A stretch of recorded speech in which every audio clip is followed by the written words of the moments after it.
안녕하세요. 저는 올해 33살의 여자입니다. 결혼할 때 가장 걱정이었던 게 조선시대 마인드를 가지고 계신 시부모님이었습니다. 세상에 이렇게 열려있는 사람이 또 있나 싶을 정도로 오픈 마인드를 가진 신우가 제 인생에 이렇게 큰 풍파를 가지고 올 줄은 생각도 못하고 있었죠. 결과적으로는 저희 이혼에 신우가 원인 제공만 했을 뿐, 직접적인 이유는 시부모님과 남편 때문이긴 하지만 누구보다 행복하게 살 거라 믿었는데 결혼한 지 2년도 안 돼서 이혼하게 된 저희 이야기를 한번 해보도록 하겠습니다. 저와 동갑내기인 남편과는 연애 결혼을 했어요. 사회생활 시작하고 나서 퇴근 후 비는 시간에 마땅히 할 것도 없어서 그때부터는 취미생활로 독서를 했었거든요.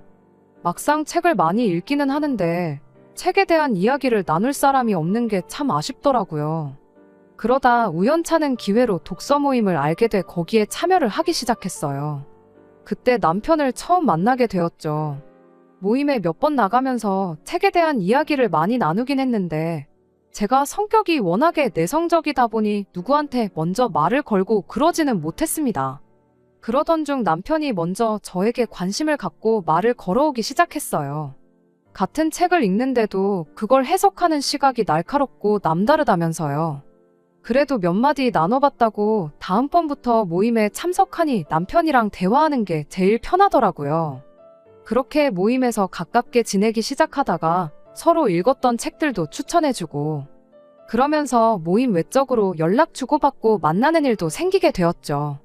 그런 식으로 만남을 이어오다 결국엔 연애까지 시작하게 되었어요. 저희가 연애만 3년을 넘게 했습니다. 결혼 이야기가 나와도 진작에 나왔었을 나이인데 워낙에 두 사람이 조심스런 성격이다 보니 누가 먼저 결혼 이야기도 자신있게 꺼내지 못했던 것 같아요. 모임 사람들이나 주변 친구들이 저희 보고 엄청 고리타분하고 같이 놀면 정말 재미없다고 혀를 내두를 정도로 무언가 그런 부분에 있어서는 쑥맥 같은 기질이 다분했거든요. 하지만 결국 3년이란 긴 시간 앞에 나이까지 30이 넘어가 버리고 나니 그때가 돼선 둘 사이에 결혼 이야기가 오가는 사이까지 발전하게 되었죠. 결혼 준비를 하면서 시부모님을 처음 만나는 자리에서 받았던 두 분의 인상은 정말 보수적인 분들이시다는 느낌이었어요. 저희 부모님도 엄격하신 편에 속했지만 시부모님은 저희 친정 부모님보다 더했어요. 부부 사이에서 남녀 역할이 확실하게 정해져 있다고 강조하는 분들이셨죠. 맞벌이도 당연히 해야 한다고 하는 걸로 보아 조선시대 마인드라고까지 하긴 조금 그런 부분도 있기는 했지만 제가 내조를 잘해야 남편 또한 성장할 수 있다는 그런 마인드가 확고하신 분들이었어요. 어차피 결혼하고 나서도 쭉 맞벌이 생활을 유지할 텐데 저 혼자 모든 집안일을 도맡아 할 수 있는 것도 아니고 남편도 결혼하면 집안일을 많이 도와주겠다고 약속을 했었거든요. 밥 차려주고 그런 거야 뭐 제가 남편이 차려주는 밥상 같은 거 기대하고 결혼하는 건 아니었다 보니 크게 개의치는 않았습니다. 힘쓰는 일은 남편이 하고 음식이야 안 봐도 제가 훨씬 더 잘할 테니 식사 준비 정도는 제가 하면 그만인 일이었지요. 물론 시부모님이 말하는 게 끼니만 챙겨주는 걸 말하는 게 아니라 전반적인 가사일에 대한 이야기를 말하는 거였겠지만 어차피 두 분 모시고 한 집에서 살 것도 아니고 날이면 날마다 찾아와서 저희가 집안일을 어떻게 분담해서 하고 있는지 그런 거 검사하고 그러지도 못하실 걸 알았다 보니 크게 상관은 없었어요. 이미 시댁에 인사드리러 가기 전에 남편이 두 분 성향에 대해 미리 귀뜸을 해줬던 것도 있고 해서 대답만큼이라도 시부모님이 원하는 대답을 해드렸었죠. 아무튼 그렇게 처음 시부모님께 인사를 드렸고 며칠 지나서 신우를 처음 만나게 되었어요. 신우는 남편보다 2살 위의 누나인데 이미 저희 둘 사이에서 결혼 이야기가 나오기 반년 전쯤에 결혼해 가정을 꾸리고 살고 있었습니다. 신우가 결혼했다는 사실은 모르고 있었어요. 3년이나 연애했는데 신우 결혼식에 참석을 안 한 이유는 따로 있는 게 아니고 남편이 말을 안 해줬었기 때문입니다. 그땐 저희가 3년 가까이 만나긴 했지만 둘 사이에 결혼 이야기가 오가던 상황은 아니었었거든요. 제가 결혼 생각이 없을 수도 있는데 부모님은 물론이고 일가 친척들 다 오는 자리에 저를 데려가면 제가 부담을 느끼지 않을까 싶어서 남편이 신우 결혼 이야기는 꺼내지도 않았던 거예요. 그게 제 생각에는 남편 나름의 배려라고 생각했기에 따로 문제 삼지는 않았습니다. 실제로 시부모님 인사드리러 갔을 때 신우 결혼식에는 왜 안 왔냐느냐 하는 이야기조차 없으셨었고요. 아무튼 보수적인 부모님, 고리타분한 남편만 보고 신우도 비슷하게 정도를 따르는 그런 사람일 거라고 막연하게 생각을 했었어요. 그런데 그게 아니었어요. 처음 신우를 소개받는 자리에서 약속 장소에 도착한 신우를 보고 저게 정말 남편하고 한 가족인가 싶을 정도로 전혀 다른 인상을 가지고 있었거든요. 저보다도 2살 위인데 화장도 패션도 엄청 화려하고 심지어 머리도 금발로 염색을 해가지고 있었거든요. 저는 시부모님이 조금 조선시대 마인드를 가진 분들이라고 생각했는데 오히려 신우가 저보고 너는 뭐 조선시대에서 왔냐는 말까지 할 정도로 엄청 개방적인 사람이었습니다. 왜? 우리나라 역사에서도 흥선대원군이 쇄국 정책을 펼친 만큼 고종은 이후에 신문물을 최대한 수용하려고 했었잖아요. 워낙에 고지식하고 엄한 부모님 밑에서 자라서 신우가 저렇게 된 거구나 그런 생각까지 들었죠.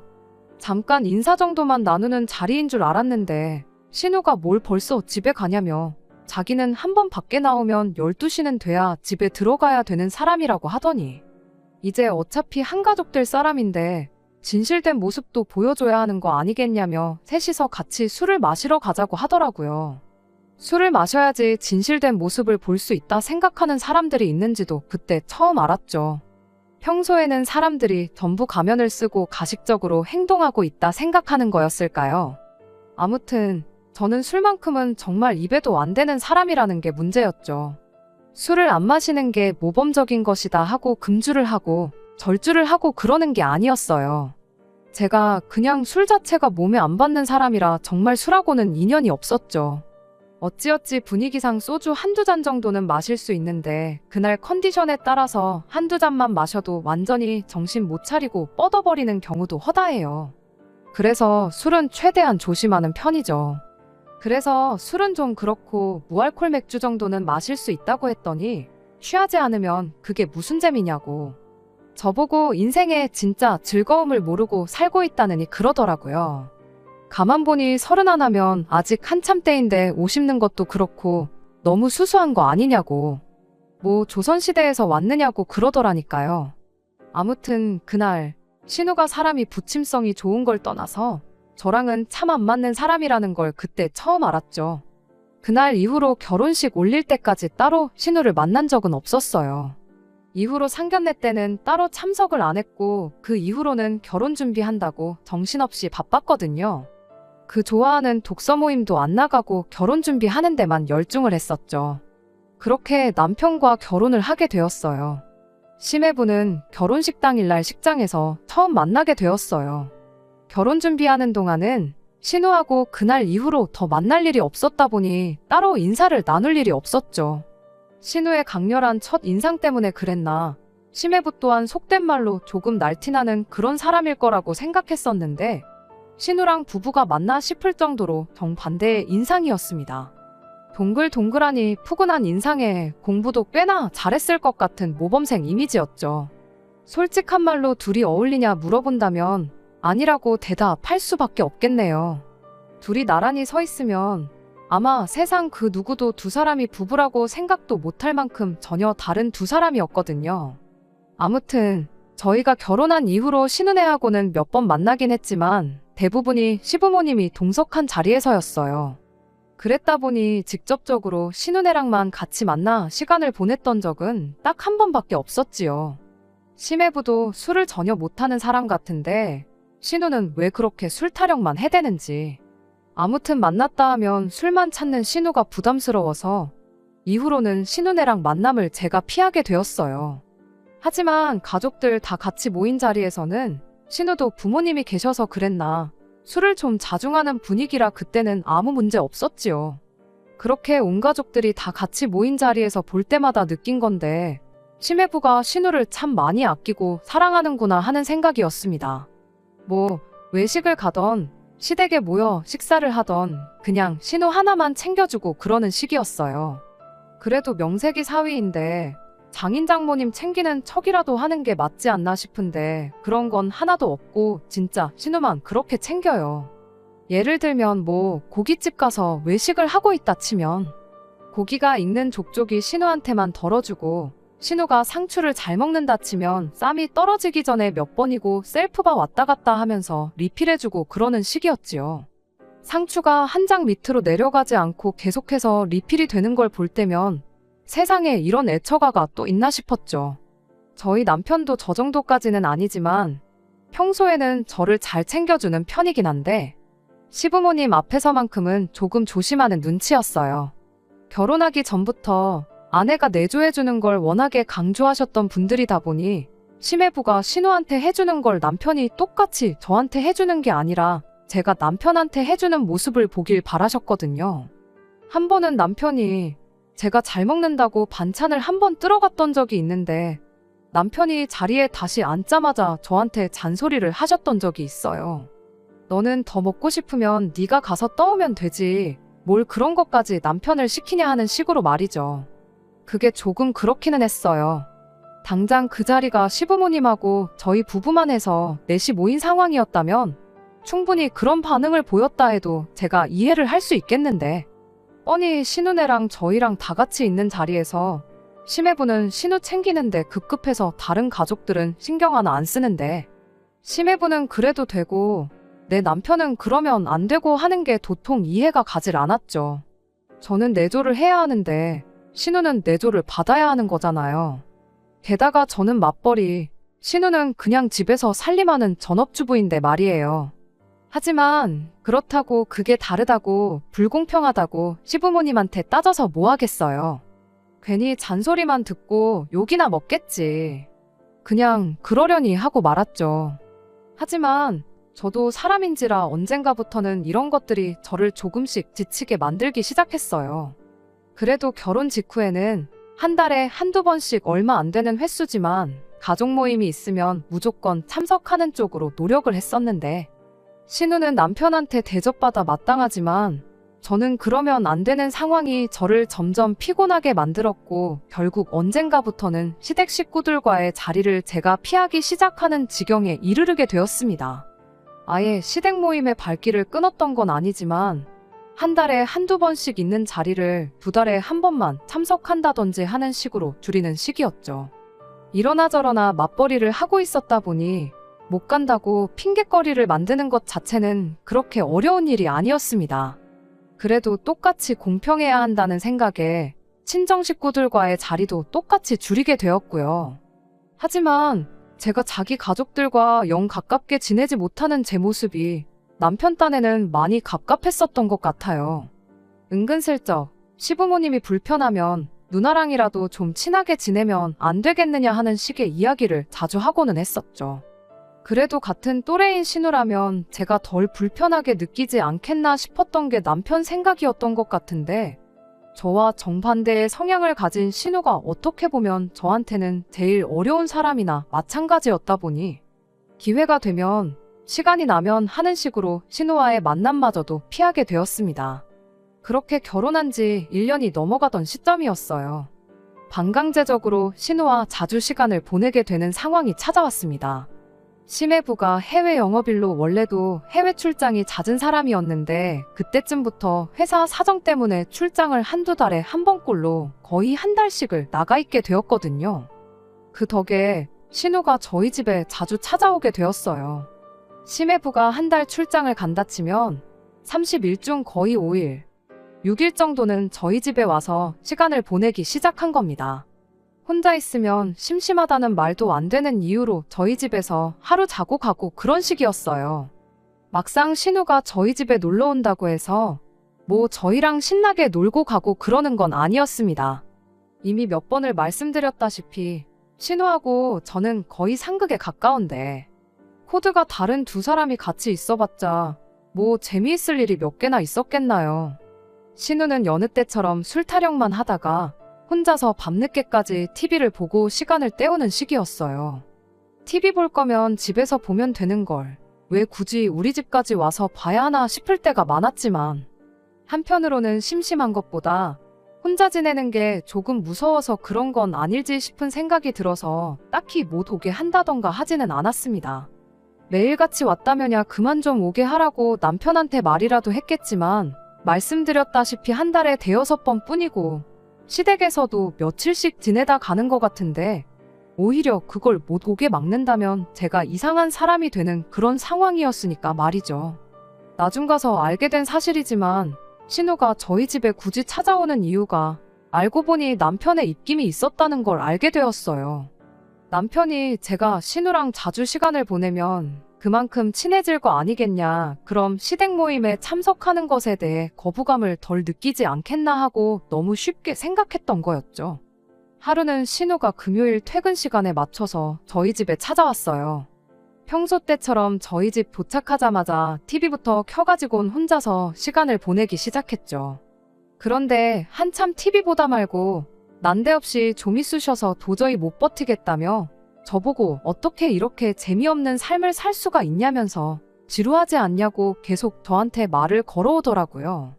저는 아무 문제가 없는데 왜 그러시냐 하면서 대충 받아치고 있었는데 신우가 그러지 말고 자기랑 한 번만 밖에 나가서 놀아보면 어떻겠냐고 묻대요. 여지껏 이렇게 재미없게 살아온 거 손해보고 살았단 느낌이 들 만큼 새로운 세상을 보여준다면서요.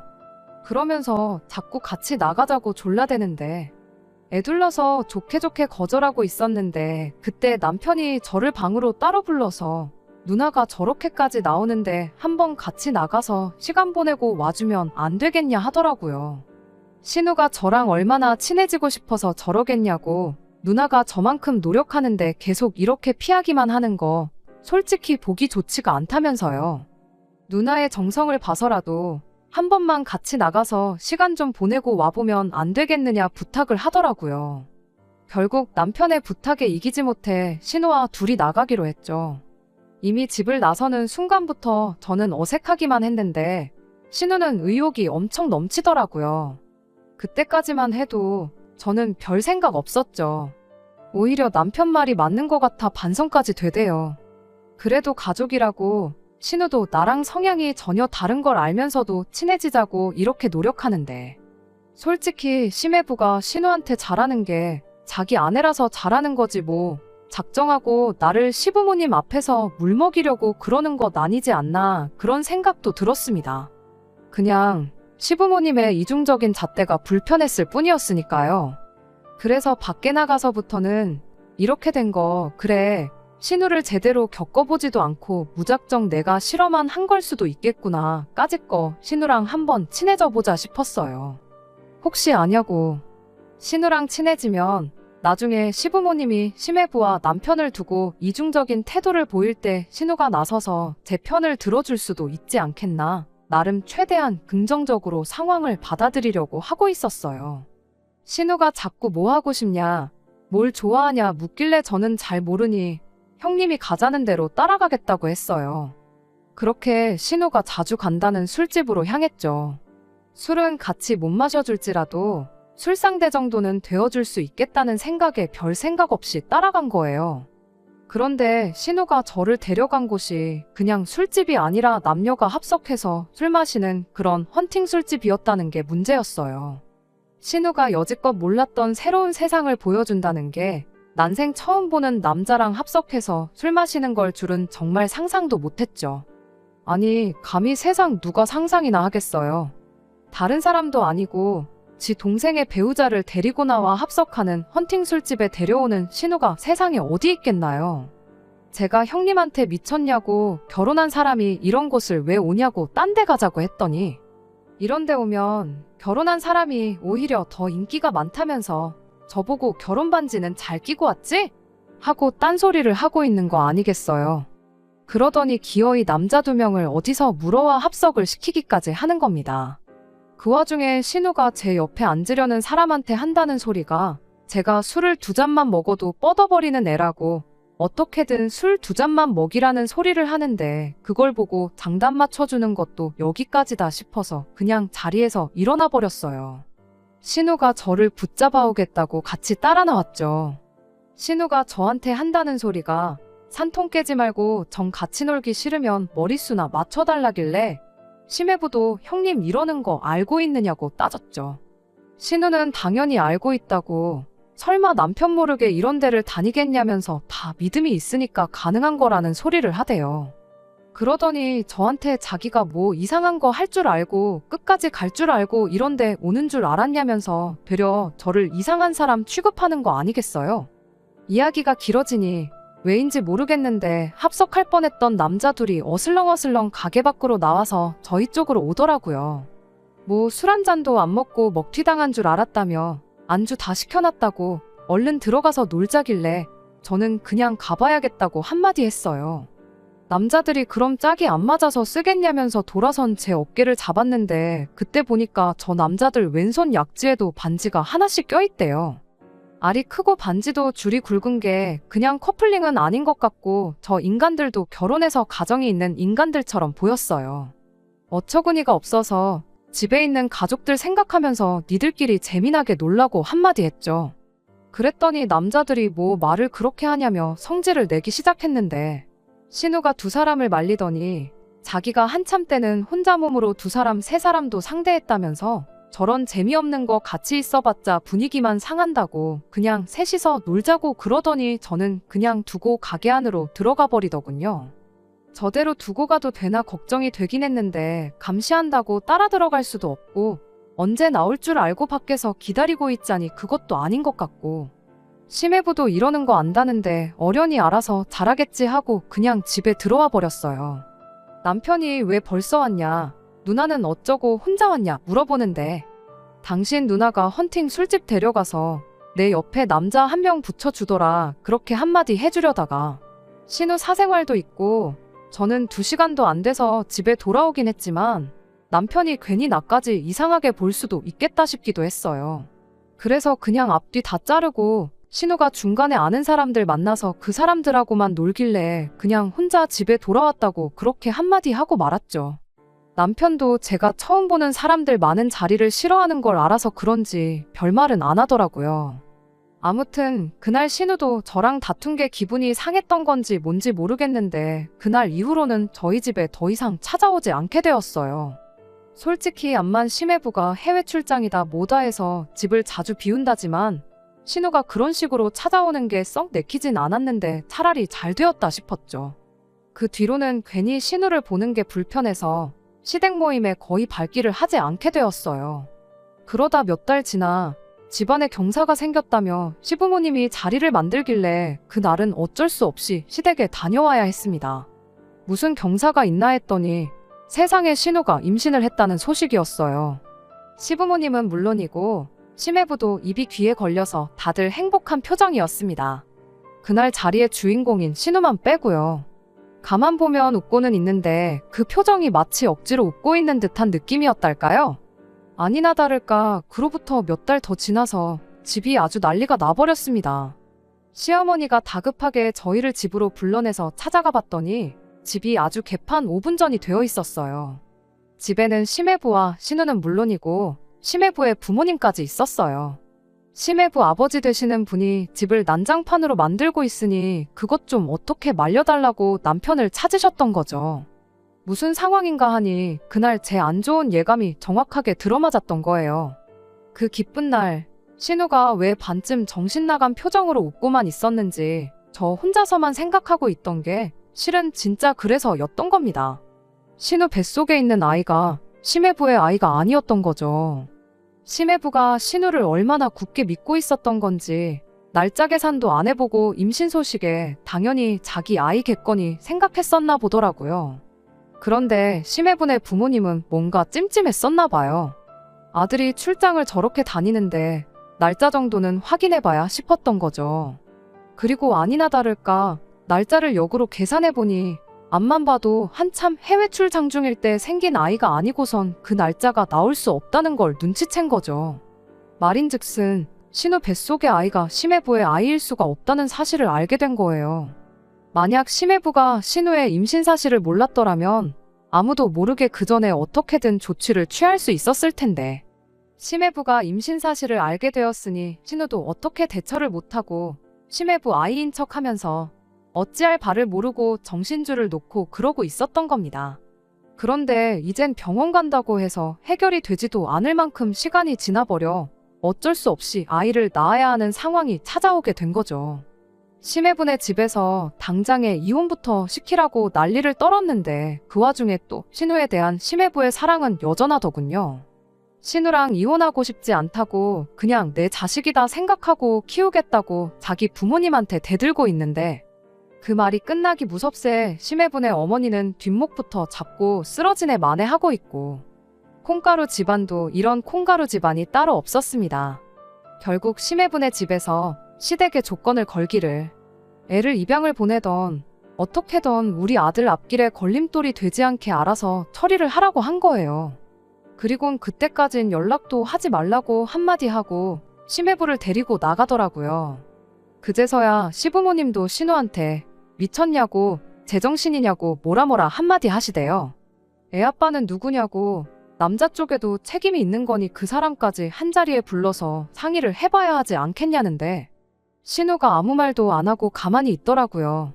그걸 보고 있던 제가 한마디 했어요. 혹시 그날 만난 두 사람 중 한 명 아니냐고요. 신우는 모르겠다고 대답을 하더라고요.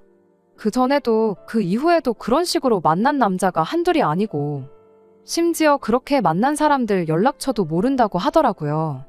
어떻게 그럴 수가 있냐고 했더니 한 번 만나고 말 사람들 연락처를 알아서 뭐 하겠냐는 소리를 하대요.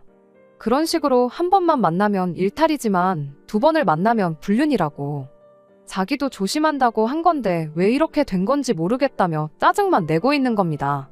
애 아빠가 누군지도 모른다는 사실에 어이가 없었는데 더 어이가 없는 건 그런 이야기 나누는 동안 온 가족들이 눈이 휘둥그레져서 저를 쳐다보고 있었다는 사실이에요.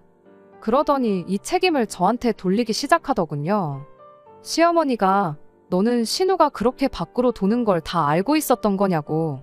그걸 알면서도 어떻게 한 가족이 돼서 신우를 말리지 않았을 수가 있었냐고 하면서 신우가 이렇게 된 게 다 제 탓이라는 말도 안 되는 소리를 하는 겁니다. 어이가 없었죠. 방금 신우가 하는 말 못 들으셨냐고 그날 말고도 이미 몇 번을 더 그런 식으로 호박씨를 까고 그랬다는데 어떻게 그게 내 탓이 될 수나 있느냐고 따졌습니다만 이미 시부모님한테는 이 일의 원흉이 신우가 아니라 저였고 이 모든 책임을 제가 져야 한다는 식으로 저를 몰아가기 시작했어요. 애 아빠가 누군지는 이제 알 필요도 없는 상황이었죠. 그들 생각에는 원인 제공자를 이미 저로 점 찍어놓은 상태인데 그게 뭐가 중요했겠어요. 결국 시부모님은 그 책임을 저에게 전부 떠넘기고는 그래도 우리 사위가 우리 딸을 너무나 사랑해서 애만 없어지면 결혼 생활을 이어가겠다고 하지 않느냐고 그게 얼마나 다행이냐고 한마디 하더니 신우애는 저희 호적에 올려서 저희들 자식으로 키우면 되겠다는 소리를 하는 거 아니겠어요? 신우도 그제서야 상황이 어떻게 돌아가는 건지 깨달은 듯 엄마 말이 맞다고 지금 생각해보니까 그동안 그렇게 만난 사람들 전부 술만 마시고 말았었지. 실수했던 건 그날 저랑 있을 때 만났던 두 사람들밖에 없다고. 그렇게 말을 바꾸더라고요. 그때 제가 자기를 제대로 말렸으면 이런 일이 발생하지 않았을 거라며 애는 내가 대신 낳아준 거라 생각하고 자기 배불러 낳은 애를 저희들 자식으로 키우라는 소리를 하는 겁니다. 그 와중에 남편은 암만 자기 가족들이라고 해도 다들 미친 거냐고 한마디를 해줬어도 모자랄 판에 무슨 성인군자가 되어가지고는 생명의 존엄성을 운운하면서 가족들하고 편먹고 저를 설득하려고 들더라고요. 그래도 누나가 낳은 아이면 한 핏줄인데 피가 섞인 가족을 어떻게 누군지도 모르는 사람들한테 키우라고 입양을 보낼 수 있겠냐며. 어차피 너 나이가 33살 나이면 노산이라 임신도 힘들다 하고 아이도 정상이 아닐 수도 있다는데 그냥 누나 아이를 우리 아이라 생각하고 우리가 맡아서 키우자는 겁니다. 남편한테 너도 똑같이 따라서 미친 거냐고 피가 섞인 게 니네 집 식구들 피만 섞였지 내 피가 섞였냐고 한마디 따졌어요. 33살 나이가 노산인 것도 무슨 뭔 상관이냐고 네 누나가 암만 젊은 사람인 척 하고 다녀도 우리보다 2살 더 많은데 눈에 뵈는 게 없어서 이제 기본적인 산수도 안 되냐 따졌죠. 그리고 방금 네 누나가 애 아빠가 2사람 중 1명일 거라고 한 말도 못 들었냐고. 그 말대로면 그날 밤에 신우랑 같이 있던 게 둘 중 하나가 아니라 두 사람 전부였다는 소리 아니냐고. 그날 보니 그 인간들도 다 결혼해서 가정이 있는 사람들이던데 그런 정신머리 가지고 살고 있는 사람들한테서 나온 아이가 퍽이나 정상이겠다고. 그렇게 네 핏줄이 걱정되고 누나 인생 책임져주고 싶으면 이혼해줄 테니 네 혼자 실컷 하라고 그렇게 말하고는 집으로 돌아왔습니다. 당장에 이혼해야겠다는 생각밖에 없었어요. 집에 돌아와서 남편이 사과하고 생각을 바꾼들 이런 집구석에 한가족으로 더는 살고 싶은 마음은 없었거든요. 그렇게 집에 오자마자 제 짐 챙겨서 나가려고 짐을 싸고 있는데 말은 그렇게 했어도 지 혼자 독박 쓰려니 그건 싫었는지 제 예상대로 집에 돌아와서 저한테 생각이 짧았다고 사과를 하더라고요. 가족들하고 연을 끊고 산다고 말해도 다시 받아줄 생각 없었는데 그 와중에 지 가족들하고 무슨 이야기를 하고 온 건지. 저한테 한다는 소리가 그럼 딱 몇 년만 아이를 우리가 키우면 어떻겠냐는 소리를 하대요. 우리가 입양해서 키우는 척 해가지고는 일단 지 누나 이혼당하는 것부터 막아주자고요. 그러면 누나가 어떻게든 심해부랑 아이를 만들겠다고 했답니다. 그리고 그렇게 신우랑 심해부 사이에서 진짜 아이가 태어나면 그때 아이를 돌려주면 어떻겠냐는 거예요. 둘 사이에 애까지 생긴 마당에 그렇게 되면 심해부네 집에서도 이혼하라는 말을 못 꺼내지 않겠냐 하면서요. 길어야 2년 정도밖에 안 걸리지 않겠냐고 그 정도는 할 수 있지 않겠냐고 저를 설득을 하려 드는데 집에 돌아와서 암만 나한테 싹싹 빈다고 한들 무조건 이혼 말고는 다른 선택지는 없을 것이다. 그 짧은 사이에 마음을 확실히 굳힌 제가 참 장하다 싶대요. 결국 그렇게 남편과는 이혼을 하게 되었습니다. 이혼하면서 끝에 끝까지 시부모님은 모든 문제를 저한테서 찾았어요. 지 불리해지니까 남편도 버리는 꼴 좀 보라면서 본성이 그런데 자기들이 부탁할 걸 부탁했다면서 저 같은 피도 눈물도 없이 가족도 모르는 냉혈한한테 아이를 안 맡긴 게 천만다행인 것처럼 말을 하대요. 뭐 그 말에 대답은 안 왔습니다.